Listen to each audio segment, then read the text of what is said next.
أشهد أن لا إله إلا الله وحده لا شريك له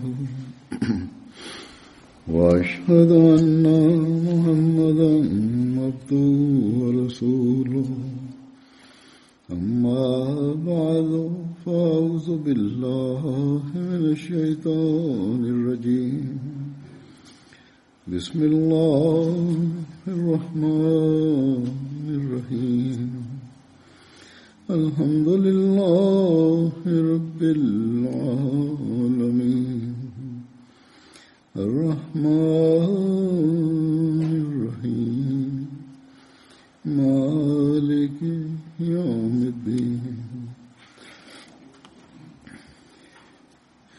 إياك نعبد وإياك نستعين اهدنا الصراط المستقيم صراط الذين أنعمت عليهم غير المغضوب عليهم ولا الضالين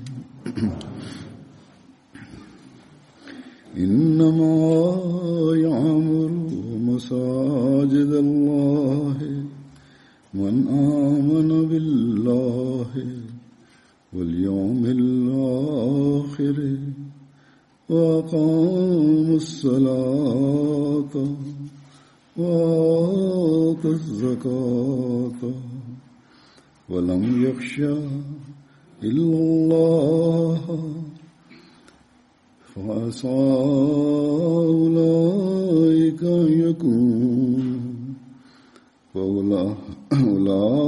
أن يكونوا من المهتدين.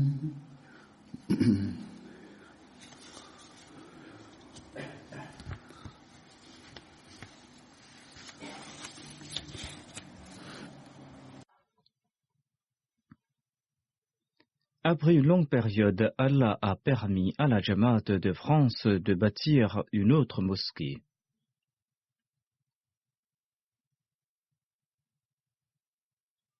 Ici, en la ville de Strasbourg, par la grâce d'Allah, il y a un grand nombre d'Ahmadis nouveaux convertis qui sont d'origine non pakistanaise.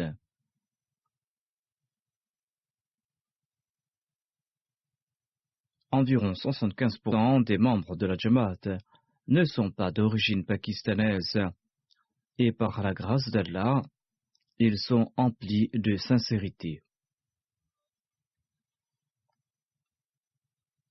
En tout cas, Allah leur a accordé une mosquée ici et à présent, les Ahmadis d'ici peuvent s'attacher davantage à la Nizam-e-Jamaat.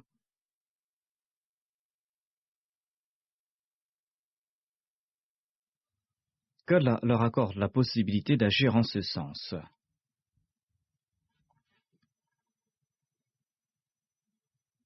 Vous avez entendu le verset que j'ai cité au tout début du sermon et je vous présente ici sa traduction.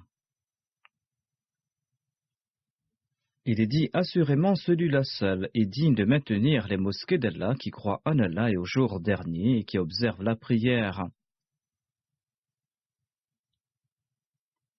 Et qui paie la zakat et qui ne craint nul autre qu'Allah.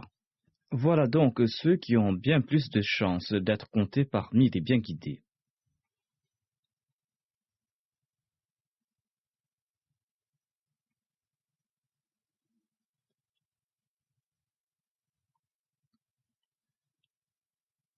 Allah a décrit dans ce verset les qualités de ceux qui construisent les mosquées et de ceux qui remplissent ces mosquées, notamment le fait qu'ils croient en Allah.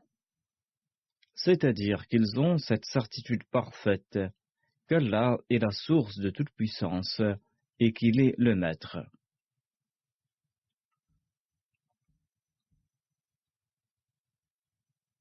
Ils ont la certitude que tout hormis lui n'a aucune valeur. Ainsi, il faudra se prosterner devant Dieu pour mériter cet amour. L'adoration de Dieu est un acte des plus importants à cet égard.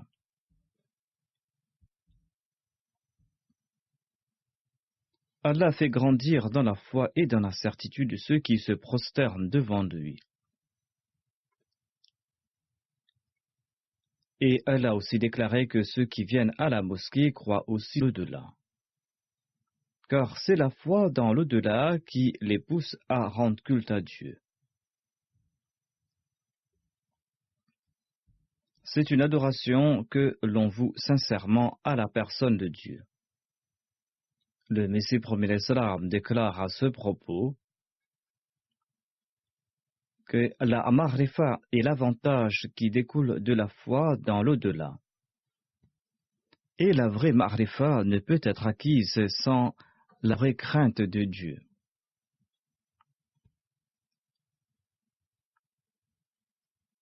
Le Messie premier salam ajoute: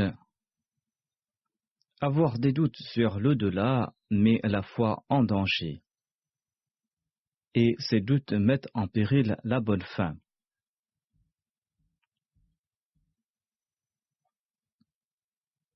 C'est-à-dire qu'on n'a plus de certitude que l'on va connaître une bonne fin. L'on n'a plus cette certitude que l'on va se préserver sur la voie de la foi. Ainsi, le vrai adorateur de Dieu est celui qui prie dans la mosquée et celui qui n'a aucun doute concernant l'au-delà. Et ce adorateur se prosterne toujours devant Dieu afin de connaître une bonne fin. Ensuite, Allah déclare que ceux qui sont réguliers dans la Salat sont les seuls à remplir la mosquée, ou ils sont les seuls à profiter de ces mosquées. Ces personnes affirment qu'ils n'ont pas bâti cette mosquée uniquement pour la montrer au monde.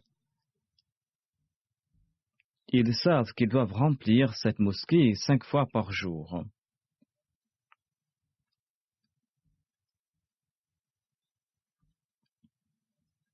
Allah a évoqué ici ceux qui sont assidus dans leur Salat. Et établir la Salat, être assidu dans la Salat signifie l'accomplir 5 fois par jour en congrégation. Ensuite, ce verset souligne l'importance de la zakat et des sacrifices financiers. Ce sont là les distinctions de ceux qui remplissent les mosquées, car ils savent qu'ils doivent consentir à des sacrifices pour la diffusion du message de la religion divine, et qu'ils doivent aussi s'acquitter de leurs devoirs envers leurs semblables. Ces actions sont essentielles afin d'accroître dans nos cœurs la crainte de Dieu. Nous devons faire de notre mieux pour mériter son plaisir. Allah affirme que ceux qui accomplissent ces œuvres sont considérés comme bien guidés par Dieu, ou ces personnes feront partie de ceux qui seront considérés comme bien guidés par Dieu.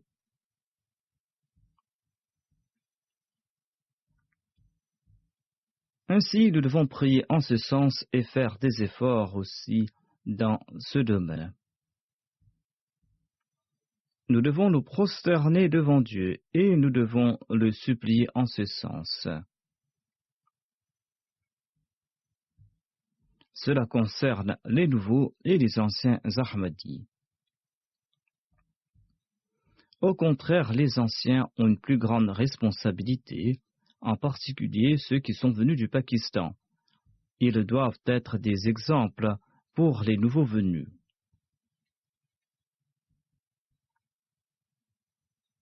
Il leur incombe d'être vigilants à cet égard, et après la construction de cette mosquée, ils doivent conformer leur conduite aux conseils prodigués par Dieu, et ils doivent lui demander de leur accorder la possibilité de remplir cette mosquée et d'être parmi ceux qui sont bien guidés.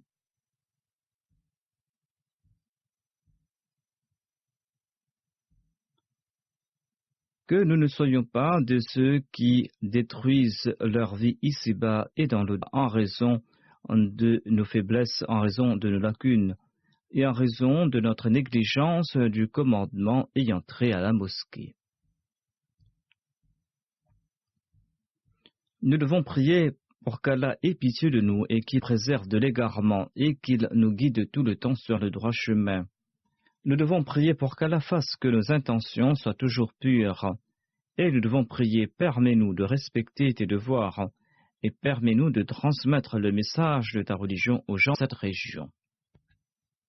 Nous devons aussi prier que nous puissions utiliser cette mosquée pour transmettre le message de l'islam en accord aux instructions de ton envoyé, le Messie promis à l'islam. Nous devons prier, accorde-nous ta grâce et fais que nous puissions profiter de cette parole de ton prophète bien-aimé qui a déclaré qu'Allah construit une maison paradis pour celui qui bâtit une mosquée Tiba pour la cause d'Allah. Nous devons prier, ô Allah, fais que nous soyons de véritables croyants et accorde-nous tes faveurs. Ainsi donc, afin de mériter ces faveurs, tout Ahmadi doit en premier examiner l'état de ces soins-là. Est-ce qu'il est en train d'accomplir ces soins-là 5 fois par jour régulièrement ou pas? Est-ce qu'il est en train d'accomplir ces soins-là en congrégation? Il ne suffit pas de construire des mosquées. Pour mériter une maison paradis, il ne suffit pas de construire ici sur terre une mosquée. Il est essentiel que la foi s'accompagne d'action. Il est important de suivre les commandements d'Allah. Et nous devons respecter les exigences qui incombent aux membres de la Jamaat du Messie promis alayhi salam.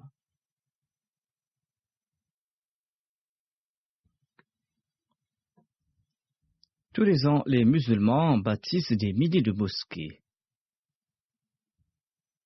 Mais si dans ces mosquées, on prêche le sectarisme, si dans ces mosquées, on ne prêche pas la crainte de Dieu et le respect de ses devoirs envers Allah et envers ses semblables, si dans ces mosquées, l'on prêche au contraire l'assouvissement de ses intérêts personnels ou ceux de la communauté en question, ou si les prétendus ulémas font naître des innovations contraires à la sunna du saint prophète Mohammed lui dans ces mosquées, eh bien, en ce cas, ces mosquées ne mènent pas au paradis auprès d'Allah et aux yeux de son prophète sallallahu alayhi wa sallam.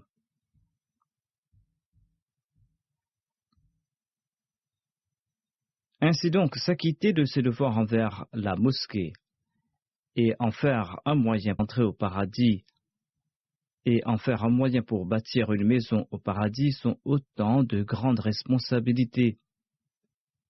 Et tout Ahmadi doit comprendre cette responsabilité, et tout Ahmadi doit agir en conséquence et doit acquitter de ses devoirs.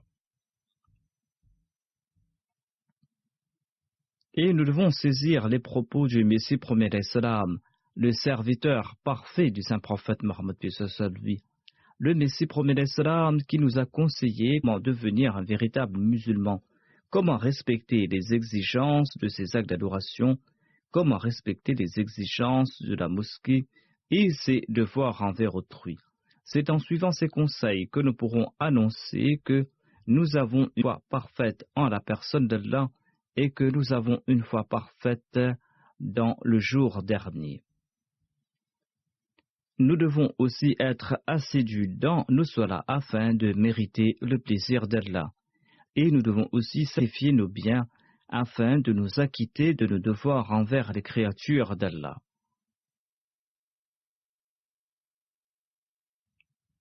D'ailleurs, Allah est la seule personne que nous devons craindre.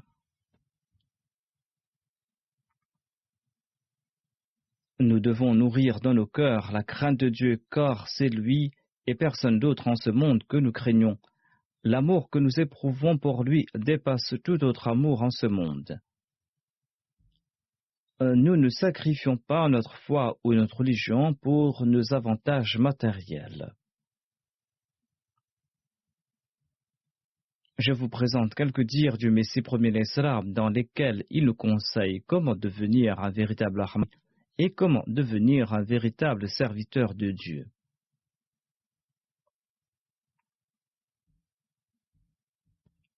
Le Messie premier alayhi salam déclare: Allah ne nous a pas accordé des aptitudes à l'instar des mains, des pieds, des yeux, la langue et d'autres facultés, afin que nous les laissions partir en vain. Leur usage à bon escient favorise leur épanouissement. En effet, c'est en les utilisant à bon escient que l'on pourra favoriser leur épanouissement. C'est pour cette raison que l'islam n'a pas préconisé d'enlever les yeux ou n'a pas préconisé l'ablation de capacités sexuelles. Il préconise leur usage à bon escient ainsi que la purification de l'âme. L'islam ne préconise pas d'enlever les yeux étant donné qu'on peut commettre des péchés avec les yeux. Il faudra les utiliser à bon escient. L'islam ne nous demande pas non plus de mettre fin à nos capacités sexuelles. Il faudra les purifier ses aptitudes et les utiliser à bon escient. Le Messie promet l'Islam ajoute, le Saint-Coran affirme que le croyant aura du succès. Qad aflaha al-mu'minun. Ensuite, en décrivant la vie du muttaqi, à la fin, le Saint-Coran conclut wa ulaika humul muflihun. Ce sont ceux-là qui auront le succès. Avant d'écrire le muttaqi, il affirme le croyant aura du succès pour ensuite conclure par ce sont ces gens-là qui auront du succès. C'est-à-dire, ce sont des gens qui marchent sur les voies de la taqwa, ils croient en l'invisible, leur sola chancelle et ils rétablissent la sola. C'est-à-dire, ils sont assaillis de toutes sortes de pensées lors de la sola, mais ils ramènent leur attention vers Dieu. Ensuite, ils dépensent pour la cause d'Allah, de ce que Dieu leur a accordé. En dépit des périls guettant leur âme, ils croient dans les livres révélés par Dieu dans le passé et dans le présent. Et ils sont convaincus quant à l'existence de la vie future. Ce sont ces gens-là qui sont bien guidés. Ils sont en train de suivre une voie qui les font avancer et cette voie va les mener vers le salut. Ce sont ces gens-là qui auront le salut et ce sont ces gens-là qui atteindront leur destination et ils sont à l'abri des dangers de la voie. Le Messie promis d'Islam ajoute, dès le début, le Saint-Coran nous a enseigné la taqwa. Dieu nous a offert un livre qui préconise la taqwa. Le Messie promet d'Islam ajoute, ainsi donc, voici la plus grande peine que doit ressentir les morts de ma Jamaat. Cette peine doit dépenser toute autre tristesse en ce bas monde. Et cette peine, possède-t-il la taqwa ou non?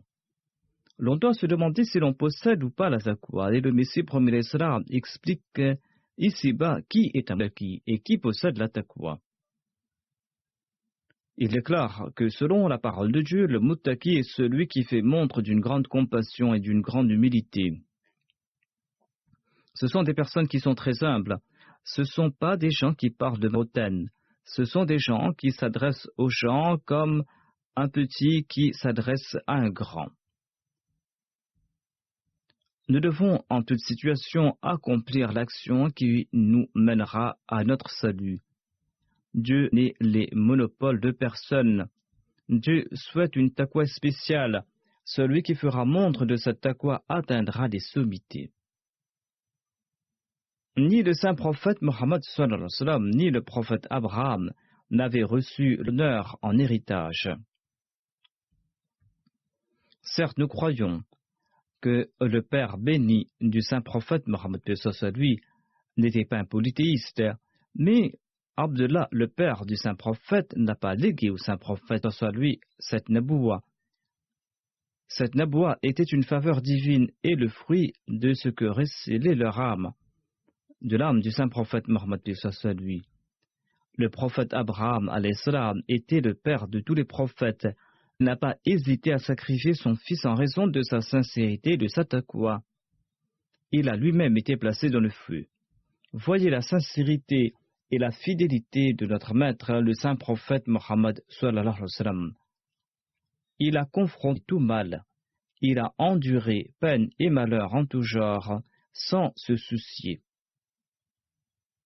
Voilà la sincérité, voilà la fidélité suite auquel Dieu lui a accordé tant de faveurs. Et c'est pour cette raison qu'Allah a déclaré à son propos que Inna Allaha wa malaikatahu yusalluna ala nabi Ya ayyuhallazina amanu, sallu alayhi sallimu taslima. À savoir, certainement Allah envoie ses bénédictions sur le prophète et ses anges prient pour lui. Ô vous qui croyez, vous devez vous aussi implorer des bénédictions sur lui et le saluer avec la salutation de paix. Si nous souhaitons que nos prières soient exaucées, nous devons prier pour le saint prophète Mohammed paix soit sur lui. Et sans ces salutations, sans ces prières, sans ces darouds, nos supplications n'atteindront pas le ciel et nous n'aurons pas le succès. Ainsi donc, le daroud est un moyen important si nous souhaitons rehausser le niveau de nos actes d'adoration et si nous souhaitons profiter du succès. Celui qui priera en faveur du saint prophète Mohammed paix soit sur lui prendra certainement en considération l'exemple du saint prophète Mohammed paix soit sur lui. Quel était le niveau d'adoration du saint prophète paix soit sur lui? Qu'a-t-il conseillé à sa Ummah? Il a déclaré: la fraîcheur de mes yeux se trouve dans la Salat. Il a aussi laissé son exemple quant à l'acquittement de nos devoirs envers la création, autant d'exemples qu'il est difficile de trouver ailleurs.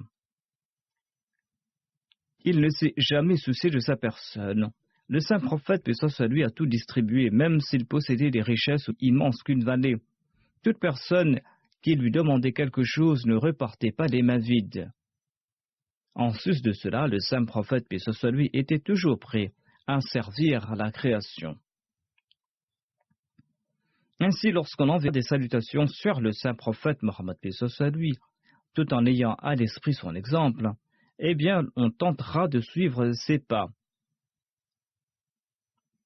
On tentera de suivre l'exemple du saint prophète Mohammed paix soit sur lui.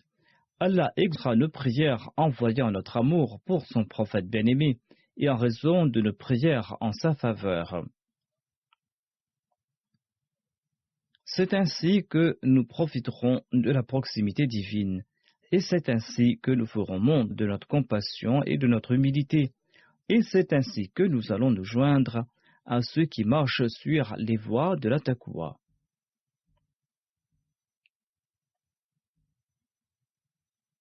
Voilà ceux qui ont le C. Voilà les gens qui méritent le salut. Le Messie promet l'Islam déclare: de simples paroles de notre part, sachez-le, ne serviront à rien. De simples paroles ne serviront à rien. La victoire exige la taqwa, dit-il. Si vous souhaitez le triomphe, eh bien, devenez des muttaqis. Ceci est la taqwa qui nous fait reconnaître Allah, et c'est cette taqwa qui nous permettra de suivre ses commandements. Le Messie promet l'Islam nous explique ensuite la réalité de la Salat véritable. Le Messie promet l'Islam déclare: beaucoup affirment croire en Dieu du bout des lèvres, or quand on les scrute, on constate qu'ils regorgent d'athéisme. Car lorsqu'ils s'affairent en ce bas monde, ils oublient complètement la colère et la grandeur de Dieu. C'est la raison pour laquelle il vous incombe de supplier Dieu de vous accorder la connaissance de sa personne. Sans cette chose, sans cette ma'rifa, il vous sera impossible d'atteindre la certitude parfaite. Et on possédera cette ma'rifa quand on comprendra que couper toute relation avec Allah l'exalté est signe de mort. Priez pour que vous soyez à l'abri du péché, cependant ne délaissez pas les moyens. Il est important de prier et d'utiliser les moyens qui sont à notre disposition. Il ajoute: fuyez toutes ces rencontres et assemblées qui incitent au péché. Chacun d'entre nous pourra analyser et découvrir ces assemblées, ces rencontres, ces émissions de la télé ou ces autres programmes qui conduisent au péché. Il faudra les abandonner tous, tout en priant, dit le Messie promet l'Islam. C'est par la grâce d'Allah que l'on pourra les abandonner, et c'est pour cette raison qu'il faut prier. Ensuite, le Messie promet l'Islam déclare: de plus, ne cessez pas de prier et sachez que l'on pourra se libérer des calamités qui, selon le décret divin, accompagnent l'homme sans l'aide de Dieu. L'on ne pourra pas se libérer de cela sans l'aide de Dieu. Dans la Sola prescrite 5 fois par jour se trouve l'indication suivante. Si elle ne protège pas des passions charnelles et des idées qui en découlent, eh bien cette Sola ne sera pas une Sola véritable. Si cette Sola ne protège pas des passions charnelles et des idées qui en découlent, eh bien cette Sola ne sera pas une Sola véritable. La Sola ne signifie pas se cogner le front et accomplir des actes rituels. La Sola est un acte que ressent le cœur et qui fait fondre l'âme devant le seuil divin dans une grande détresse. Dans la mesure du possible, faites naître en vous cette détresse, implorez Dieu en toute humilité, afin que vous puissiez vous débarrasser de l'orgueil et du péché que recèle l'âme. Voilà le type de Sola qui est béni. Si le croyant reste constant sur cette voie, il constatera que matin ou soir, son cœur sera béni d'une lumière, et l'ardeur de l'âme qui incite au mal diminuera.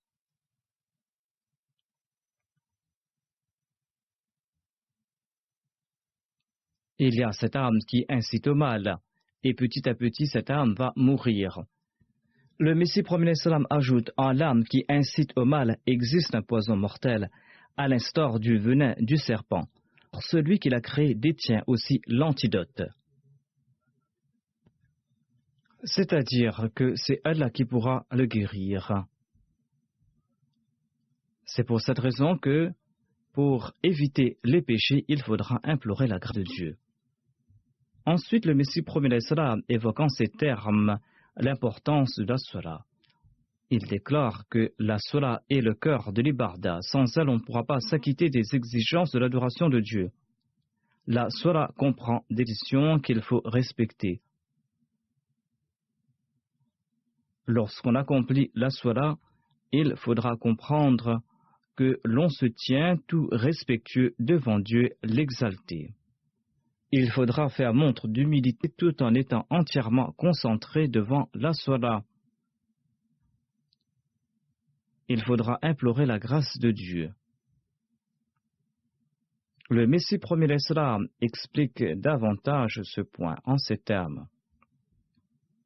Un jour, je me suis appesanti sur la différence entre la Sola et la supplication. Il est dit dans un hadith que la Sola est une prière. La Sola est le cœur de l'Ibada. Lorsque l'homme ne prie pour les choses de ce bas monde, eh bien, sa supplication ne tombe pas dans la catégorie de la Sola. Lorsqu'on vient prier 5 fois par jour dans la mosquée, et lorsqu'on commence à supplier Dieu le cœur dans une grande détresse pour des questions mondaines, eh bien, dans ce cas, cette Sola n'est pas considérée comme la Sola. Le Messie prophète sallam affirme que si l'on prie que pour des choses mondaines, l'acte cultuel ne sera pas considéré comme Sola.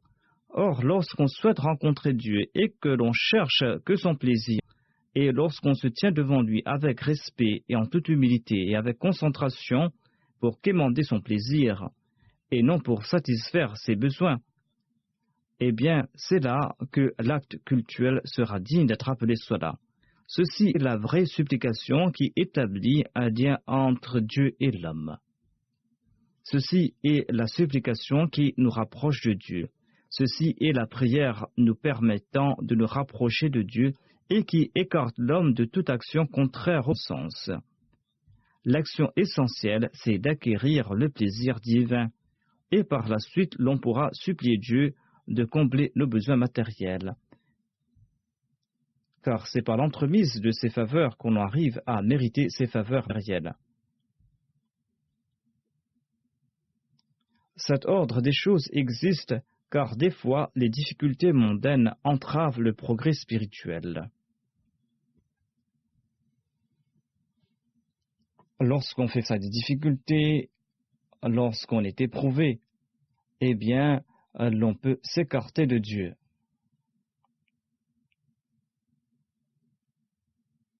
Ainsi donc, ces malheurs mondains peuvent nous écarter de Dieu. C'est pour cette raison qu'il faudra établir une relation avec Dieu en premier pour ensuite implorer Dieu de nous accorder les choses de ce monde. Le Messie prophète sallam ajoute, le terme Sola comprend le sens de chaleur. À l'instar du feu qui crée la chaleur, de même, la prière doit engendrer de la chaleur.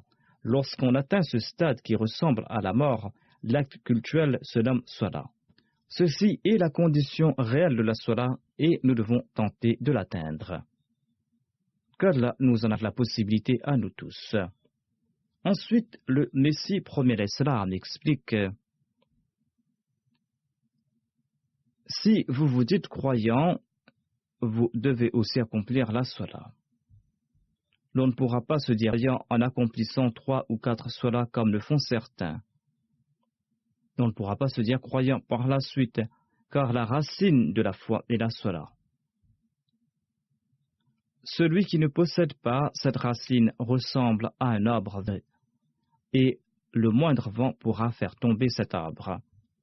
Le Messie premier l'Islam déclare: quand les nuages s'amoncellent dans le ciel, eh bien, la pluie tombe. De même, les supplications de l'homme engendrent la chaleur de la foi, et il atteint son objectif.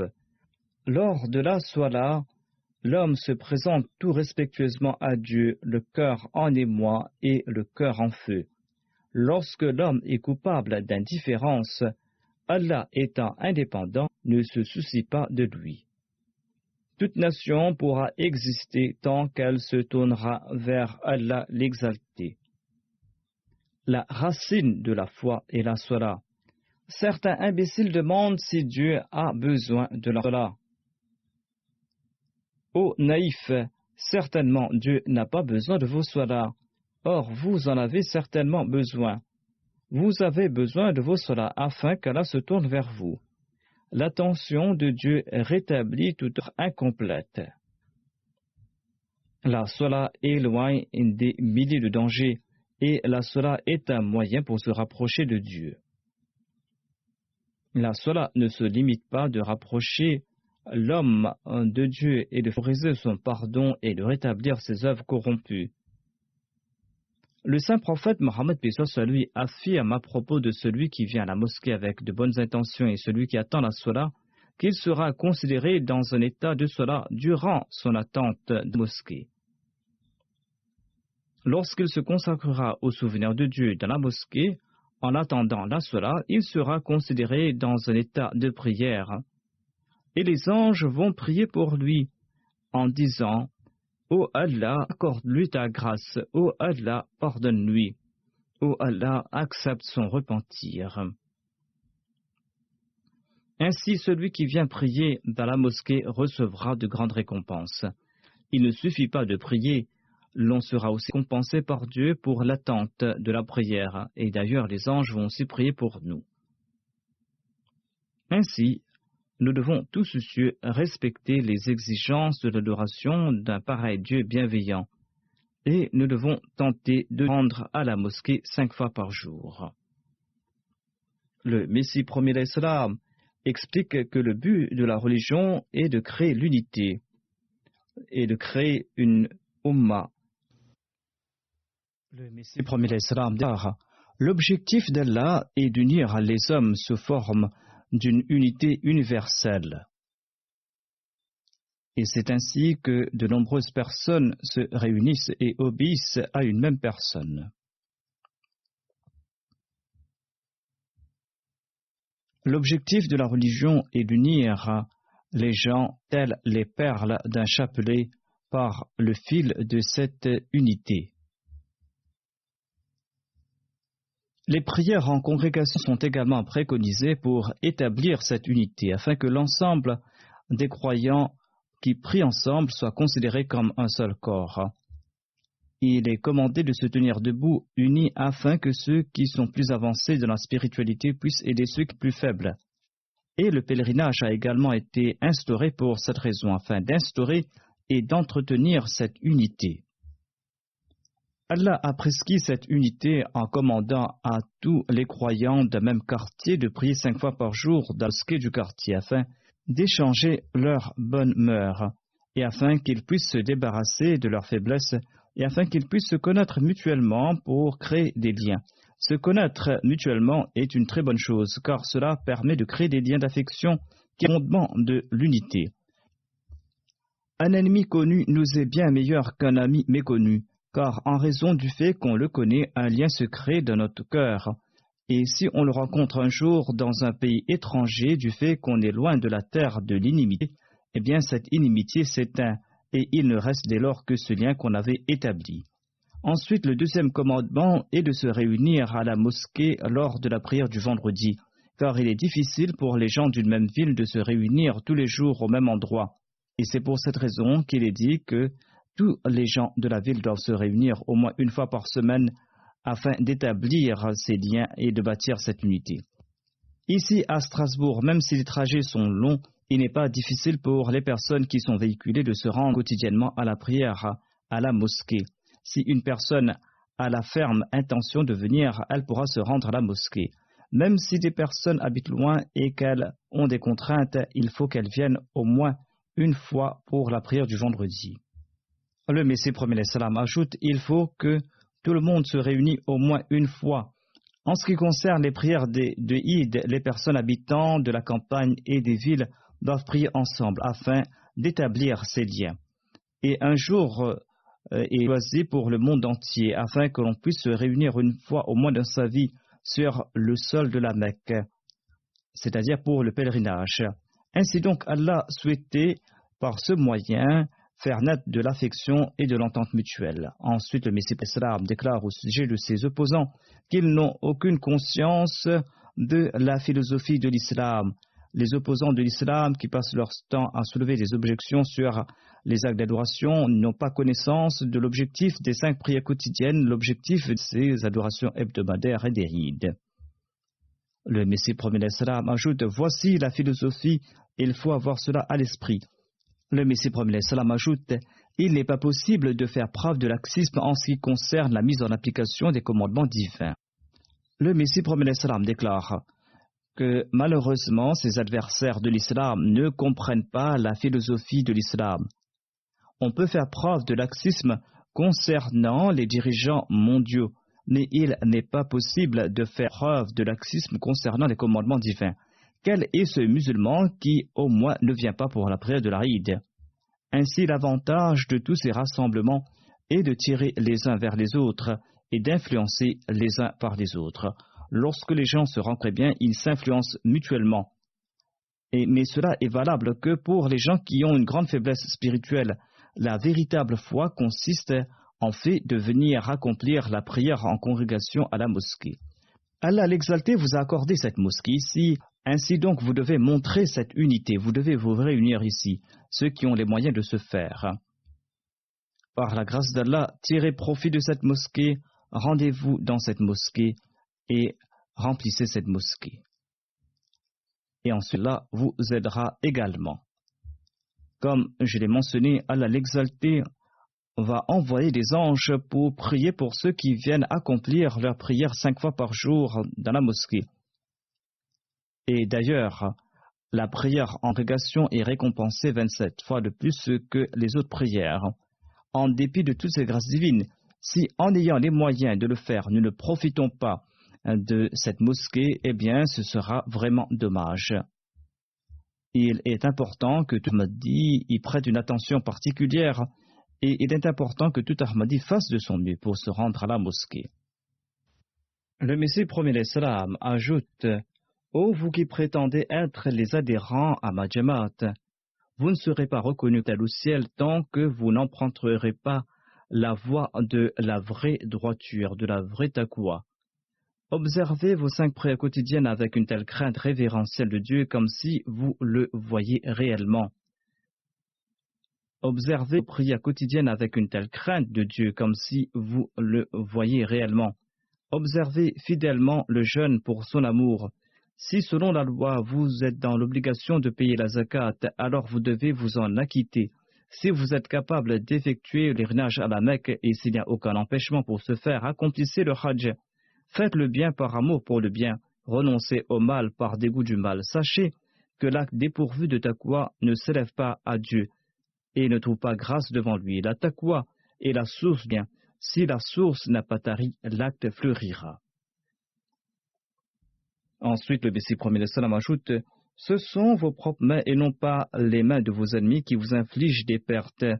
Si à cause de Dieu vous perdez tout votre honneur en ce bas monde, et Dieu va vous accorder une gloire éternelle au ciel. Ainsi, n'abandonnez pas Dieu. Ensuite, il déclare, vous êtes la dernière Jamaat de Dieu. Faites donc des actes pieux qui atteignent l'excellence. Quiconque d'entre vous est indolent ou négligent sera rejeté comme une immondice. Et il connaîtra une fin remplie de regrets et il ne pourra nuire à Dieu. Écoutez-moi, c'est avec plaisir que je vous annonce la bonne nouvelle que votre Dieu existe réellement. Bien que nous soyons tous ses créatures, cependant, il choisit et favorise celui qui veut bien le prendre pour Seigneur. Il vient vers celui qui va vers lui. Il glorifie celui qui proclame sa gloire. Exaltés nous permettent de comprendre le sens des paroles du Messie promis l'Islam, ces paroles emplies d'inquiétude, qu'à la face que nous puissions consolider notre foi, qui nous permettent d'exceller dans nos actes d'adoration et de construire une relation vivante avec Dieu, et qu'ils nous permettent de nous régulièrement dans cette mosquée. Je vais maintenant présenter quelques détails concernant cette mosquée. Par la grâce d'Allah, le projet de cette mosquée a débuté quelques années de cela. Et suite aux recherches qu'on a entreprises, Allah nous a accordé ce terrain pour bâtir cette mosquée qui s'étend sur une superficie de 2640 mètres carrés. Il y avait d'ores et déjà une habitation de 3 étages qui comprenait 15 chambres ainsi qu'une grande salle. La Jamaat de France a fait un emprunt auprès du centre pour l'achat de ce terrain. Et l'Amir Sab a informé que quasiment l'intégralité du prêt a été remboursée. Il ne reste que 50 €. La mairie avait plusieurs objections qui s'étaient dissipées au fil des réunions. Ces plans ont été soumis après avoir fait plusieurs réunions avec le maire et par la grâce d'Allah, ces plans ont été acceptés. Selon le rapport en fonction du plan de construction, l'architecte avait estimé le coût des travaux à la hauteur d'1 million d'euros. Et la Majlis Khuddam al-Ahmadi avait promis de prendre en charge l'intégralité de cette somme. Mais par la grâce d'Allah, le coût réel des travaux était de 530 000 €. 350 000 € ont été récoltés par la Majlis Khuddam al-Ahmadi et le reste a été offert par la Jamaat. La Majlis Khuddam al-Ahmadi a également émis le souhait de payer la somme restante. Les Khuddam ont déjà offert cette somme et ils pourront même payer la somme restante, Inch'Allah. Mais pourquoi les autres membres de la Jamaat en sont privés? Cette mosquée a été construite. Il incombe maintenant aux Lajna et aux Ansar de prendre ensemble la responsabilité de la construction d'une mosquée. Il faut maintenant construire une autre mosquée dans les 3 ans à venir, une mosquée bâtie par les Ansar et les Lajna. Selon le rapport, un comité avait été établi pour la construction de cette mosquée au sein duquel il y avait Mokaram Aslam Dubouri, Sheba Zeb, Mohamed Asim Sad, Mansour Saheb. Ils ont travaillé d'arrache-pied pour la construction de cette mosquée, qu'Allah les en récompense. Et d'un point de vue légal, selon l'autorisation de la mairie, 250 personnes peuvent prier dans cette mosquée. Il y a un parking pour accueillir 50 voitures. Il y a aussi un bureau pour la Jamaat, un bureau pour les Lajna. Il y a aussi une bibliothèque pour les hommes et les femmes. Il y a aussi de nombreux sanitaires. Il y a également une grande salle couverte qui peut accueillir en cas de nécessité 125 personnes. Le bâtiment qui se trouvait déjà sur ce terrain comprenait donc 15 chambres. Elle est rénovée et peut être utilisée. Cette mosquée se trouve à environ 15 km de la ville de Strasbourg. Elle n'est pas très éloignée et les gens peuvent s'y rendre. On peut facilement s'y rendre donc pour la prière. La superficie de la mosquée et des salles annexes est de 303 mètres carrés. Il y a également une maison pour le missionnaire, ainsi que 4 chambres pour les invités.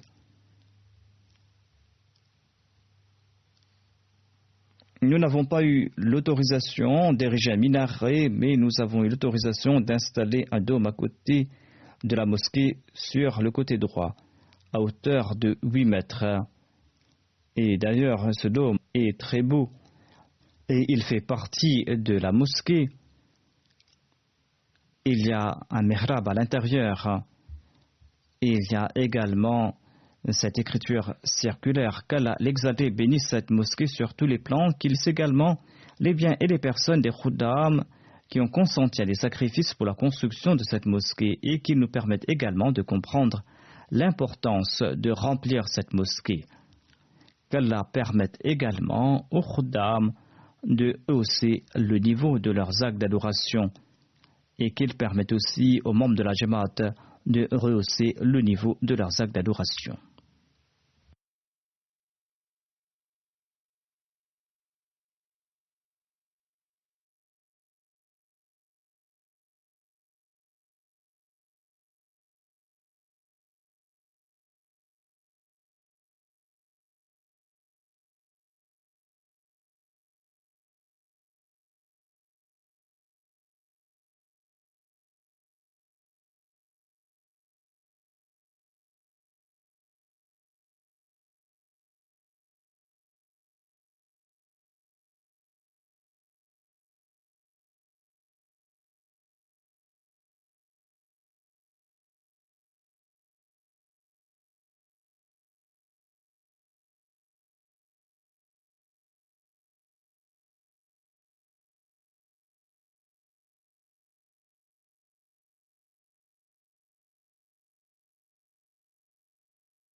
الحمد لله نحمده ونستعينه ونستغفره ونؤمن به ونتوكل عليه ونعوذ بالله من شرور أنفسنا ومن سيئات أعمالنا